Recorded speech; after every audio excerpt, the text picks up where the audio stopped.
Halo, selamat bertemu kembali di channel Yukubu saja. Gimana nih kabarnya teman-teman? Iyalah, mudah-mudahan kita semua hari ini dalam keadaan sehat ya. Intinya bahagia, tetap bahagia. Apapun yang terjadi tetap bahagia. Oke, jadi kali ini saya akan ngebahas tentang perjalanan pulang kampung dengan sepeda. Langsung ya, to the point. Silahkan komen-komen di bawah nih. Ngapain sih pulang kampung naik sepeda?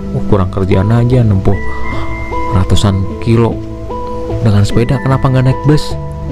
Kenapa nggak naik kereta? Dan bla bla bla bla bla. Jadi kita bahas nih satu persatu nih. Oke, jadi ini sepengetahuan saya. Ya, saya jawab semampu saya. Sebenarnya gini. Event ini sebenarnya event tahunan ya, dari Back to Work ataupun dari Federalis yang melakukan pulang kampung dengan sepeda. Jadi bentuk kecintaan dengan sebuah kayuhan untuk melakukan atau menempuh perjalanan dari kota-kota besar, baik di ibu kota, kota penyangga ataupun di kota-kota lainnya menuju kampung halaman masing-masing. Jadi kita bahas satu persatu. Kenapa sih pulang kampung dengan sepeda? Aduh, pakai batuk lagi. Kenapa pulang kampung dengan sepeda? Ini sebuah jawaban yang harus, kalau saya yang jawabnya harus pakai hati ya. Jadi gini, ini adalah salah satu bentuk kecintaan seorang pesepeda kepada hobi sepedanya. Dan ini sebuah bukan gerakan ataupun pemaksaan ya yang. Jadi intinya begini, kegiatan ini adalah bentuk kecintaan, benar yang pertama. Terus yang kedua adalah di samping itu ada pesan moral tersimpan atau tersampaikan, atau pesan moral tersirat. Intinya mengkampanyekan kegiatan bersepeda pulang kampung dengan aman dan nyaman. Terus membuktikan eksistensi sepeda itu ada. Terus yang terakhir adalah kita menegaskan jika sepeda itu juga punya hak untuk memakai jalan, tanda kutip ya, kita pakai jalan utama, jalan provinsi, bukan tol ini loh. Ini jalur utama, jalan utama yang kita tempuh, yang kita lewatin. Terus yang terakhir adalah piknik atau wisata dengan sepeda. Jadi intinya semua berkaitan ya. Secara nggak langsung ya seperti itulah gitu. Jadi Anda berpikir ngapain sih jauh-jauh 600-an kilo dengan sepeda? Kenapa nggak naik angkutan umum? Kenapa nggak naik kereta? Kenapa nggak naik mobil pribadi? Itu semua kan tergantung kita masing-masing ya. Dulu saya juga berpikiran begitu. Pas awal-awalnya dulu saya bilang sama almarhum istri saya bilang begini, "Mak, saya boleh nggak pulang kampung naik sepeda?" "Oh, kamu kurang kerjaan gini-gini, selama ini kan udah dikasih kesempatan untuk bersepeda ke sana sini. Saya bilang, "Ini bentuk kecintaan saya mak, gini-gini." Akhirnya dengan segala macam alasannya akhirnya izin itu dapat. Oke, tahun pertama dapat dan bla bla bla bla bla bla dan seterusnya. Dan intinya ya itulah ya, kesannya itu akan lain. Kalau saya sendiri, ini adalah perjalanan, kalau saya bilang termasuk perjalanan spiritual ya kalau saya bilang. Kenapa? Karena kan ini hitungannya mudik itu adalah salah satu, hitungannya udah termasuk kultur kali ya, sudah menjadi budaya ya. Budaya pulang kampung yang eventnya tuh cuman setahun sekali, berkumpul dengan keluarga, dengan teman-teman atau segala macem, yang momennya cuma 1 tahun sekali. Bener nggak? Ayo. Terus Dan jika momen itu dilakukan dengan sepeda, dengan perjuangan, wah itu endingnya gimana ya. Nah, karena saya pernah ngalamin dulu pas saya lagi capek-capeknya di jalan, tahu-tahu dapat telepon ataupun dapat chat, sudah sampai mana, sudah makan belum, udah sholat belum, udah sahur belum. Itu jadi momen penyemangat ya secara nggak langsung. Dan ya kita berjuang menemui mereka dengan keringat dan air mata, bener.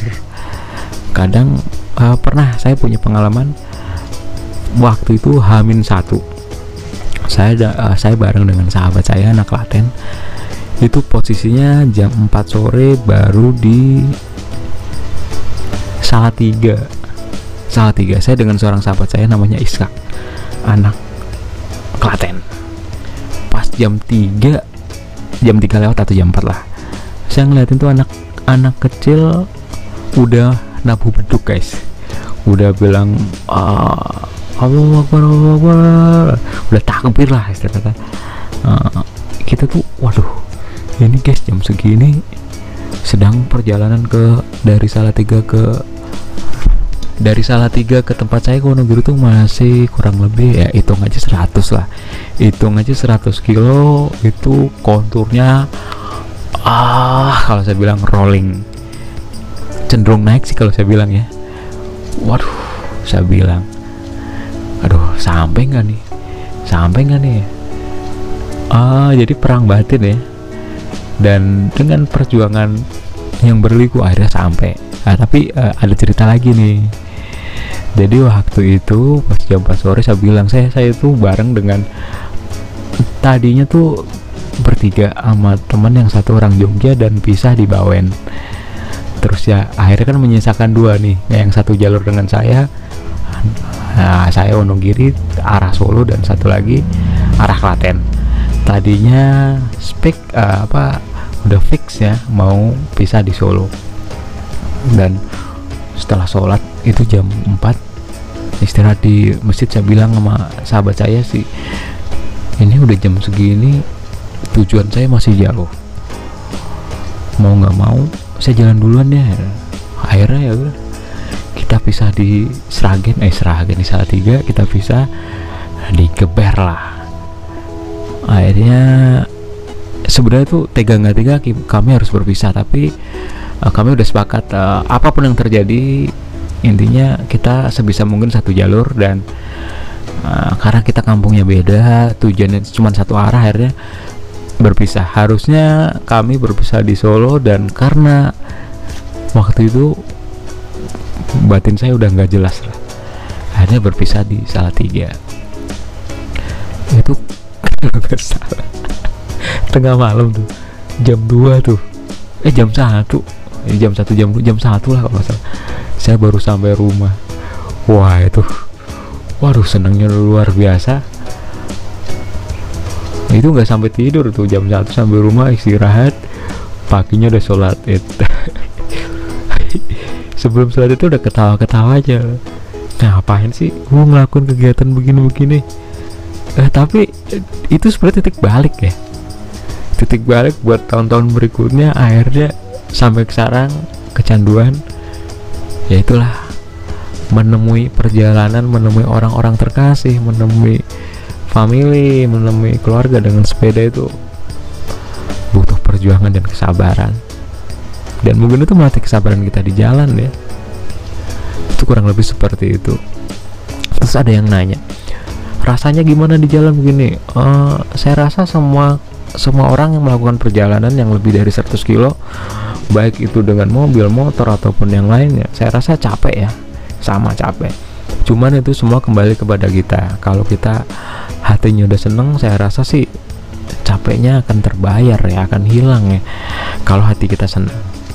Dan sebaliknya, kalau hati kita nggak jelas, gemerungsung atau segala macamnya, tetap ending perjalanan tuh nggak enak. Nah, semua kembali kepada kita, pada hati kita masing-masing. Itu guys, itu salah satu cerita di tahun-tahun sebelumnya. Pengalaman itu hitungannya pengalaman ya. Wah, pernah itu di Alas Roban. Saya bertiga waktu itu, masa salah seorang senior ya waktu itu, dia udah jalan di depan, akhirnya saya berdua. Jadi saya dapat momen di foto sama teman saya itu di Alas Roban. Itu kan udah mulai hutan ya, udah mau nanjak Alas Roban tuh. Pas mau masuk Kabupaten Batang, itu tiap menit itu lebih dari sekian puluh kendaraan yang lewat. Mobil didominasi oleh kendaraan roda 4 atau mobil, mau yang mobil baru, yang mobil bekas, ataupun pokoknya mobil lah. Itu ada momen jepretannya. Gila, saya cuma 2 orang naik sepeda dan mereka naik gua. Itu sebuah kebanggaan ya. Tapi nggak jarang juga di jalan itu mereka ngasih support. Wah, ayo begini, ditanya. Ada juga yang nanya, kita lagi nanjak terus nanya, nih mas mau kemana? Ini jawaban dilematis, nggak dijawab ntar nggak sopan, dijawab pas kita lagi putus-putus. Lagi ngatur napas ditanyakan. Ya itulah jadi salah satu cerita di jalan ya. Tapi intinya mereka support, dan saya bilang kebanggaan batin ya. Dan akhirnya kita sampai di kampung halaman dengan cerita, dan setiap rider, setiap pengendara itu punya cerita masing-masing. Intinya tahun kemarin nggak ada kegiatan pulang kampung dengan sepeda, dan tahun ini sebisa mungkin saya harus pulang karena saya menemui keluarga saya menemui anak saya, dan saya mau ziarah kubur ke makam almarhumah istri saya, dan saya akan menemui sahabat-sahabat saya. Kemungkinan apabila saya nggak mampir ke teman-teman komunitas di jalan, itu mohon maaf, bukan karena disengaja. Memang kita masih dalam keadaan pandemi ya, secara nggak langsung. Saya mohon maaf sebelumnya. Mudah-mudahan setelah pandemi ini berakhir, nantinya kita bisa kongko bareng, bisa ngobrol bareng, bisa bertukar cerita bareng, dan segala macamnya. Gitu ya guys. Untuk teman-teman yang besok akan melakukan pulang kampung, jangan lupa safety ridingnya dan protokol kesehatannya ya. Ini karena sekarang udah azan, saya akhiri dulu. Tetap semangat, jaga imun kita. Sampai bertemu di Pantura. Apabila bertemu di jalan, cukup say hello saja. Mudah-mudahan kita diberikan kesehatan gitu ya guys. Terima kasih banyak sudah mampir di channel ini. Jangan lupa like dan subscribe-nya, dan sampai bertemu di cerita berikutnya.